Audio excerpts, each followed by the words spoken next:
नवे हवे तरी पार्था तिनी लोकी वागतो मी कर्मीच की. आता अनिकाची गोठी कायशा सांगो किरीटी देखे मीची ये राठी वर्ततासे.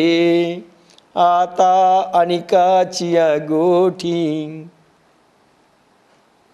कायशा सांगो किरीटी देखे मीची ये राहटी वर्ततासे. हे पृथ्वीसुता, आता जनकादी राजर्षी व ज्ञानयोगी असलेल्या इतर संतांच्या गोष्टी कशाला सांगू. अरे मीच्या राहटीप्रमाणे वागतोय, निरखून पहा. बहिणीशी कसं वागावं, मित्रांशी कसं वागावं, मैत्री कशी टिकवावी, शत्रूशी कसा भाव ठेवावा, चांगल्या गोष्टी शिकवण्या कशा शिकाव्यात. पहा, भगवंतानी अफलातून व्यक्तिमत्व आहे भगवान कृष्णाचं. कोणाकडे जेवावं, कोणाकडे जेवू नये, पहा किती बारकावे सांगितलेत, दाखवलेत त्यांनी. म्हणून स्वतः या ओव्यात म्हणतात, दुसऱ्यांचं सोडा, अरे मी कसा वागतो हे तू निरखून पहा ना. तुम्हाला लोकांना वळण लावण्याकरिता मी कसा वागतो हे पहा. काय साकडे काही माते की कवणे एके आरते आचरे मी धर्माते मनशी जरी. मला व्यवहारात काही अडचण आहे काय. भगवंताला काही आर्थिक टंचाई आहे का. नाही, काम करावंच लागतं बरं का. मर मर मर मर त्याच्याशिवाय कसं व्हायचं. स्वतःच सांगतात मला काही अडचण आहे का. छनछन गोपाल काही नाही. किंवा कोणती एखादी इच्छा मनात ठेवून धर्माला अनुसरून मी वागतो असे जर तू म्हणशील, बरं तुला असं वाटेल की मला काहीतरी इच्छा आहे आणि त्यासाठी मी धर्मारत राहतोय. मला काही इच्छा आहे का रे. नाही, तुला असं वाटेल की नाही भगवान बहुतेक धर्माचं आचरण याच्याकरता करत असतील, काही हेतू आहे मनामध्ये काहीतरी. तरी पुरतेपणा लागी आणि दुसरा नाही जगी ऐसी सामग्री माझी अंगी जाणसी तू. तर माझ्या इतका सर्व गुण व सर्व प्रकारच्या ऐश्वर्याने परिपूर्ण असा दुसरा कोणीही या जगात नाही. स्वतःविषयी भगवान सांगतात, अरे मला काही गरज आहे का.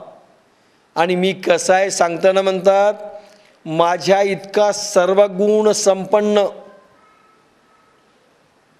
भगवंतामध्ये किती गुण आहेत, अफाट आहेत, अफाट आहेत.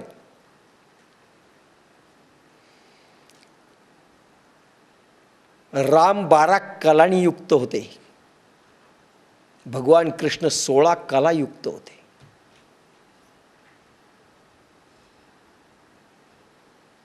सर्व गुण संपन्न. काही गुण असतात आणि बरेचसे दोष असतात. भगवान सर्व गुण संपन्न आहेत. काय येत नाही, कुठली गोष्ट नाही ही नाहीच.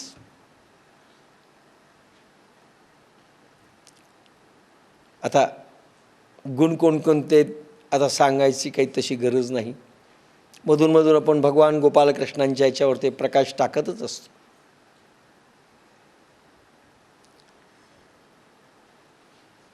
अरे नेहमी संकटातही हसणारा, स्मित हास्य, शेवटपर्यंत स्मित हास्य. तर माझ्या इतका सर्व गुण व सर्व प्रकारच्या ऐश्वर्याने भगवान गोपाल कृष्ण संपूर्ण ऐश्वर्य बरोबर घेऊन आलेले आहेत. बाकीचे आलेले असतील तरी बासनात गुंडाळून ठेवलेलं आहे.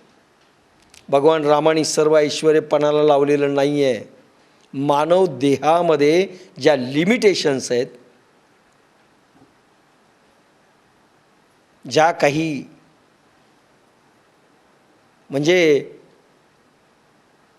मानव देहामध्ये असल्यानंतर ज्या गोष्टीचं पथ्य पाणी पाळायला पाहिजे ते रामाने पाळलेलं आहे. ऐश्वर्य दाखवलंच नाही रामाने. आणि भगवान गोपाल कृष्ण ऐश्वर्य सोडून वागलेच नाहीत. लहानपणापासून चमत्कार. अरे पाळण्यात असताना, झोळणीत असताना देखील तो गाडा उडवला राक्षसाचा. पुतळेला दूध पीत असताना मारलं आकाशात उड्डाण करून. सर्व चमत्कारयुक्त जीवन आहे, ऐश्वर्य घेऊन आलेले आहेत. दुर्योधनाच्या दरबारात गेल्यानंतर कृष्ण शिष्टाई करता भगवान गोपाल कृष्णाला पकडा म्हणले. अरे याच्याच जोरावर सगळं काही चाललंय. तर भगवान गोपाल कृष्ण विशाल रूपात असं सगळा देह वाढून टाकला की सगळे घाबरले.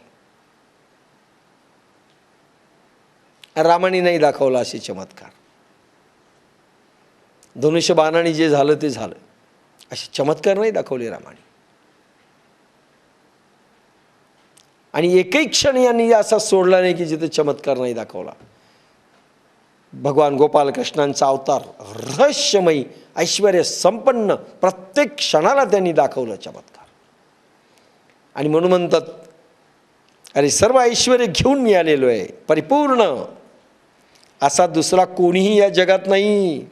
अशा प्रकारची सर्व समर्थ सामग्री माझ्या अंगात आहे. हे तुझ्या अनुभवाला आलेले आहे. तुला माहिती आहे अर्जुना की माझ्या अंगामध्ये काय काय आहेत. कारण भगवान गोपाल कृष्ण मित्र म्हणून, भाऊ म्हणून सारखे बरोबर आहेत. काय प्रचंड तेज अर्जुनाला मिळत असेल, काय अर्जुनाचं भाग्य असेल. आणि तुला अनुभव आहे म्हणजे भगवंतांनी काय काय अनुभव दिला असेल ते लिहिल्या गेलेलं नाही. मृत गुरुपुत्र अनिला तो तुआ पवाडा देखिला, तोही मी उगला कर्मी वर्ते. अरे मी आपल्या सांदीपणी गुरूंचा मेलेला मुलगा समुद्रात बुडून मेला होता, त्याचा कणही उरला नव्हता. त्यासाठी बलराम यमलोकी गेले, तेथे यमधर्माचा पराभव केला. तो मुलगा परत घेतला, गुरुदक्षिणा पित्यर्थ आणून दिला. तो माझा अति अद्भुत पराक्रम तू पाहिला आहेस. तोच मी मुक्काट्याने व्यवहार कर्मात वावरतो, कर्मे करतो. विद्यार्थी अवस्थेमध्ये 64 दिवस विद्यार्जन केलं. गुरुला गुरुदक्षिणा द्यावी लागते. गुरुदक्षिणा काय हवी म्हणून ज्यावेळेस गोपालकृष्णांनी सांगितलं, गुरुमातेनी सांगितलं मागून घ्या, याला आपला मेलेला पुत्र परत आण म्हणून. मला सांगा, टेविशनचा शिक्षक एकाला एक आणि एकाला एक असं जर चार्जेस लावील तर काय होईल? एकाला म्हणले तुला 300 रुपये महिना, एकाला म्हणले तुला 1000 रुपये महिना, एकाला म्हणले तुला 10,000 रुपये. ते म्हणतात शिकवायचं एकच शिकवील. आता यांना गुरुदक्षिणा काय? माझा मुलगा जो मेलाय त्याला जिवंत करून आण. केवढी अवघड आहे गुरुदक्षिणा. वचन दिलं गुरुमातेला, युद्ध करावं लागलं. लहानपणी यमलोकात जाऊन शेवटी ओढून आणला तो मुलगा आणि गुरुमातेला अर्पण केला. माझ्यात काय सामर्थ्य आहे अर्जुना तुला माहिती आहे ना. विद्यार्थी अवस्थेत मी आणलेलं आहे, तरी मी कर्मात वावरतो. 23वा श्लोक. यदि यह्यं न वर्तेयं जातु कर्मण्यतन्द्रितः मम वर्तमान वर्तन्ते मनुष्यः पार्थ सर्वशः. कारण जर मी तंद्रा सोडलेला असा होऊन कर्मामध्ये कदाचित न वागलो तर हे पार्था मनुष्य सर्व प्रकारे माझ्या मार्गास अनुसरशील. तंद्री सोडून सर्वही जरी मी न कर्मे राही, सर्व प्रकारे जन माझे घेतील वळण. परी स्वधर्मी वर्ते कैसा, साकांक्ष का होय जैसा. तयाची एका उद्देशा लागून या. परंतु मी आत्मधर्मात कसा वागतो हे तू पाहतोस की सकाम मनुष्य जसा एका लाभाच्या हेतूने अतिकाळजीने कर्मे करतो, तसे लोकांना आत्मधर्मी आत्मकर्मांचे वळण लागावे हाच एक हेतू मनात धरून मी पण वागतो. पूर्ण भागवत पाहावं लागेल, पूर्ण महाभारत पाहावं लागेल की भगवान कसे वागले प्रत्येक क्षणाला. आणि कसा वागलो ते म्हणतात, मी जर नेहमी समाधी अवस्थेमध्ये राहिले असतो तर लोकांना वळण लागलं नसतं, उलट सगळे समाधीत गेले असते. सगळेच. संसार कसा चालला असता. संसारात राहून परमार्थ कसा करावा हे दाखवण्याकरिता मला सगळा व्यवहार करावा लागला. आणि आत्मधर्मामध्ये वागत असताना व्यवहार कसा करावा, वज्रकवच कसं घालावं, कर्मांचं सगळं कर्माचे शस्त्र जरी अंगावर पडले तरी वज्रकवच कोणत्या प्रकारचं घालावं हे वळण मी लावून दाखवलंय.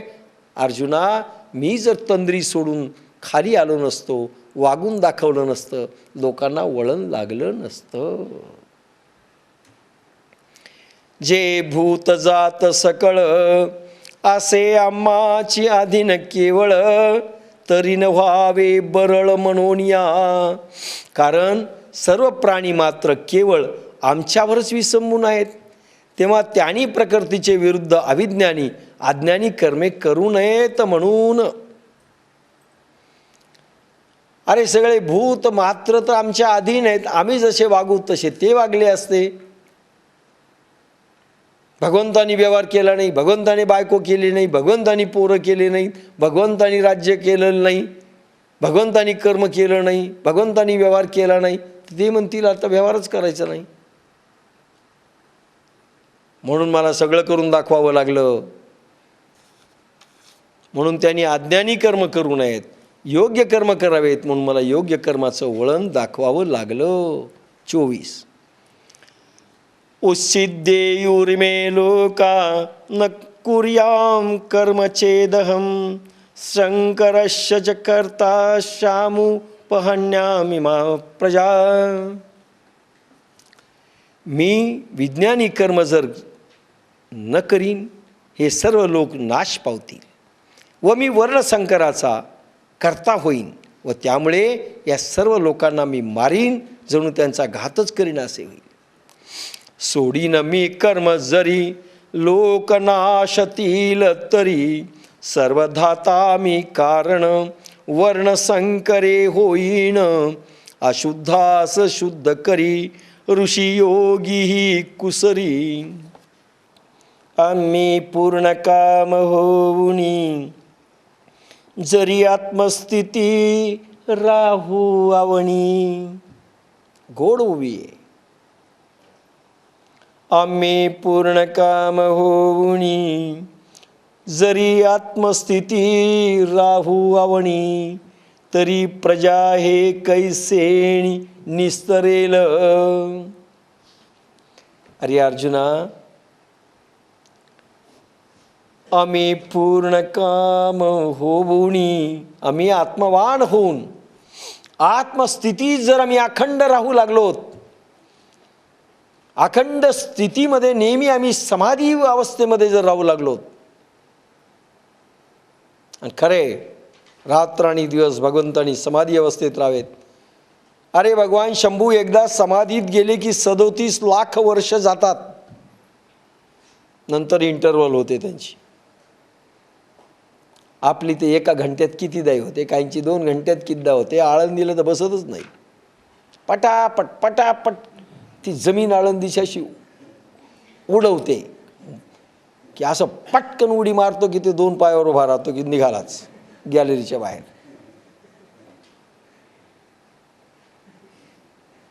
ते 37 लाख वर्षांची समाधी असते भगवान शंभूंची. आपले 4 युग जातात. म्हणजे भगवंताचं काम अखंड समाधी बोध अवस्थेमध्ये राहणं. आम्ही पूर्ण काम होवोनी जरी आत्मस्थिती राहू अवनी. अवनी पृथ्वी, पृथ्वीला नाव आहे अवनी. आम्ही आत्मवान होऊन जर या पृथ्वीवर आत्मस्थितीत निरंतर स्थिर राहिलो बस, अखंड समाधी अवस्थेत, तर काय होईल? तर ही प्रजा कोणत्या उपायाने संसार सागर तरून जाईल बोललोच नाहीत आम्ही. कोण वळण लावणार? कोण सांगणार? कसं वळण लागेल? प्रजांनी कोणाकडे पाहावं?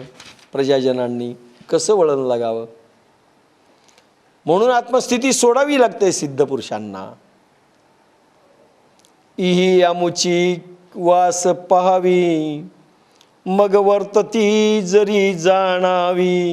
हे लोकस्थिती आगवी नाशिली होईल. लोकांनी तो आमचा मार्ग पाहावा, निरखावा, लक्षात आणावा. भगवान कसे वागले हा मार्ग पाहावा, निरखावा, लक्षात आणावा. कोणत्या प्रसंगाला भगवान कसे वागतात पहा, प्रत्येक गोष्ट पाहण्यासारखी. अरे भगवान रामचंद्राचं तर पाहण्यासारखं आहे. दासी मंथरेशी देखील भगवान कसे वागतात.